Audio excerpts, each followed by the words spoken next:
fantastic cured piece of Italian charcuterie called guanciale.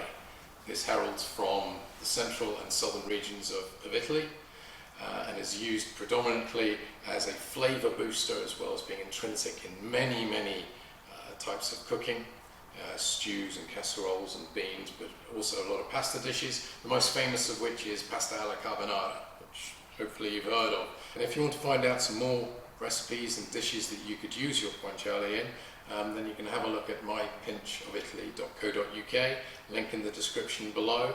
Some wonderful recipes on there, certainly ones that I'm using in how to make the best out of this. Another wonderful thing about this is that once it's made, you can just leave it just to hang in your kitchen like an ornament and then just slice off pieces as and when you need it. One of the ways that I like is to cut it very thinly, put it on a piece of crusted bread, just rub a little bit of garlic over the top of it, and a little drizzle of olive oil. Absolutely sumptuous. What's great about this is, from a charcuterie perspective, this is one of the easiest things and one of the first things that I ever learned to make.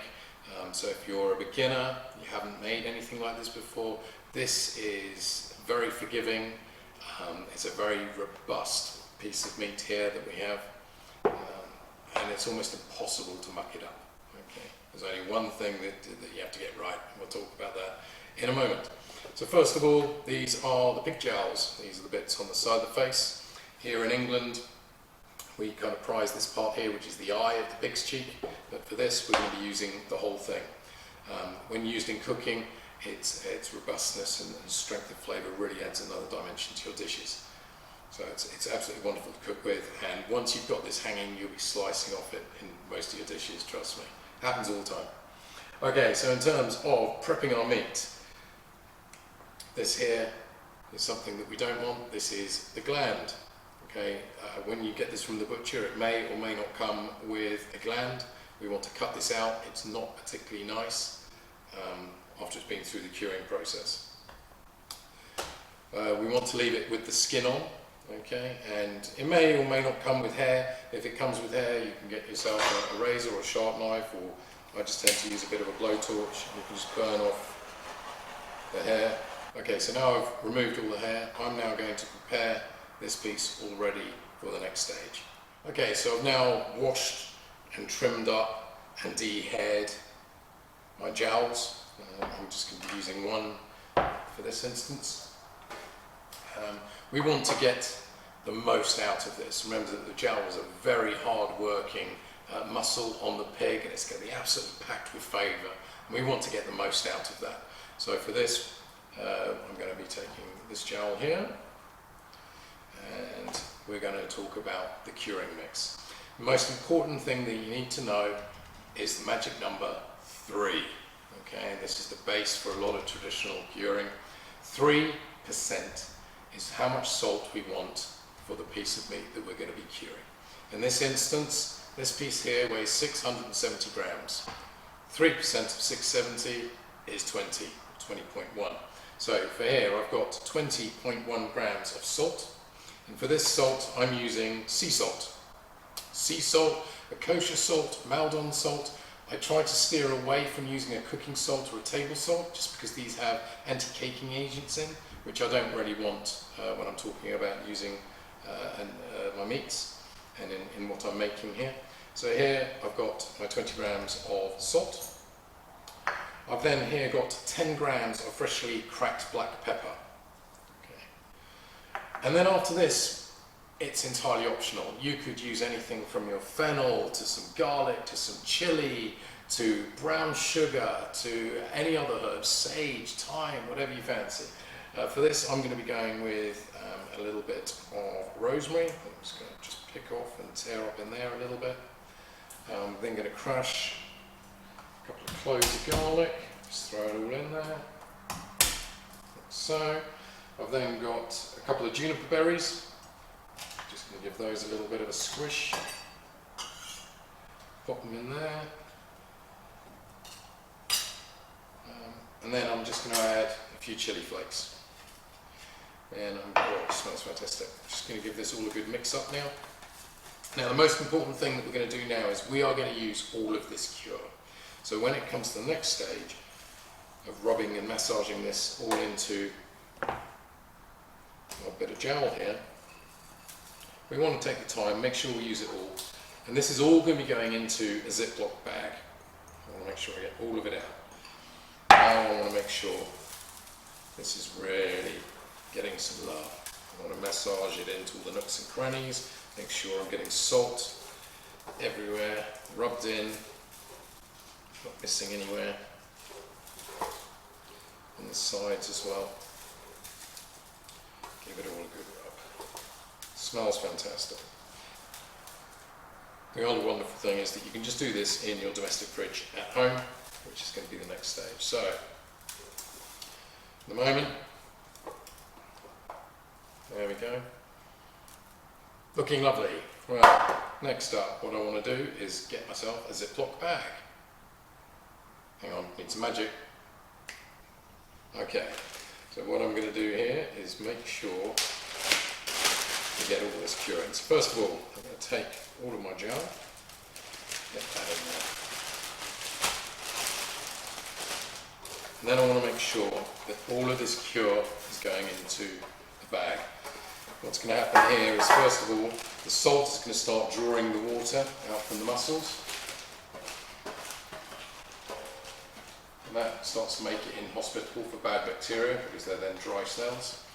And the flavours are going to start to meld. Now, the other thing we want to do with this is make sure there's no air in there. So a good way to seal your bag is through something called the Archimedes principle.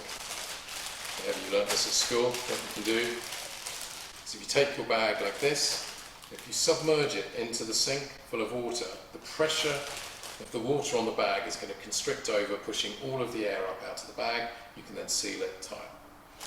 Okay, so what we're going to do next is I'm going to seal this up, and then we're going to pop it into the fridge. And when you're going to pop it into the fridge, you can also add an additional weight on the top if you want. And what's going to happen is, over the next few days, you're going to see liquid starting to seep out. And this is merely the salt doing its job of extracting that water and then creating a natural brine. And that natural brine, picking up all the other flavours in there, is going to start to permeate into the meat and start giving you additional flavours. We're then going to leave this in the fridge for a minimum of 5 days, okay? Minimum 5 days. You can go up to 7 days if you want for particularly large pieces as well, and depending on how strong and pronounced you want some flavours. When it's in there, what we want to do is each day just take it out, give it a little bit of a turn, give it a massage, give it a little bit of love, get the fingers in, give it a nice massage for a minute or two, and then back in the fridge. And what you'll start to see is it's also going to darken over time. So then after that, we're going to go into the next stage. So I'm going to get this ready for the fridge, and then I'll explain the next stage. Okay, so here we are. It's been in 24 hours. Just wanted to show you that what you'll start to see is that there's liquid that does start to form. But more importantly, now what we want to do is give this all a nice massage, rubbing in again. And then what we're going to do is, when this goes back into the fridge, we're going to turn it upside down. So you see that there's a lot more brine here on the back. This will continue to develop. But we just want to give everything a good massage and a rub, moving all of the elements of the dry cure around before popping it back into the fridge. So remember, each day we're going to turn it over, give it a massage, pop it back in the fridge. Okay, so we've had our pig jowls curing away in the fridge for 7 days now. You can do 5 to 7 days. Each day, flipping it, giving it a little massage through the bag, putting it back in the fridge. If you skip a day, it doesn't really matter, to be honest with you, but you really want to be keeping it in there for at least 5 days. If you've got any other bits in the fridge, you can put those on top of the things in the bags. This will also help to push out any excess moisture. And what's been happening here is that the salt has been extracting the moisture from the meat, because that's where most of the water is. There isn't that much water actually in the fat.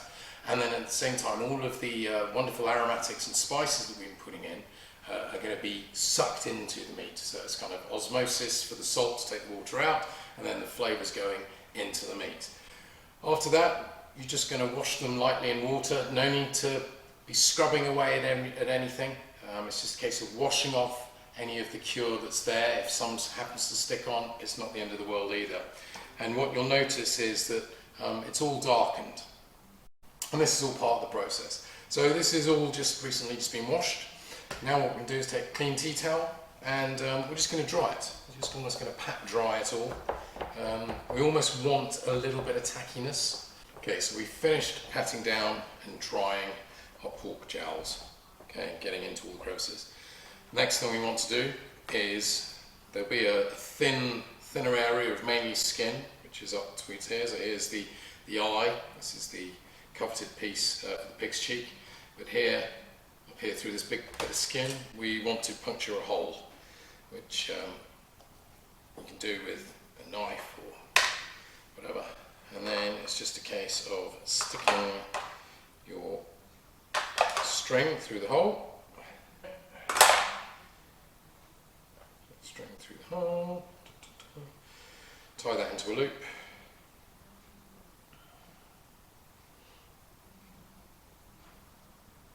So this is now ready to hang. But before that, we now have to prepare it for the next stage. So taking our ground pepper, we're now going to almost dust this all over. And what's going to happen is where there's any bit of tackiness, this black pepper is going to stick.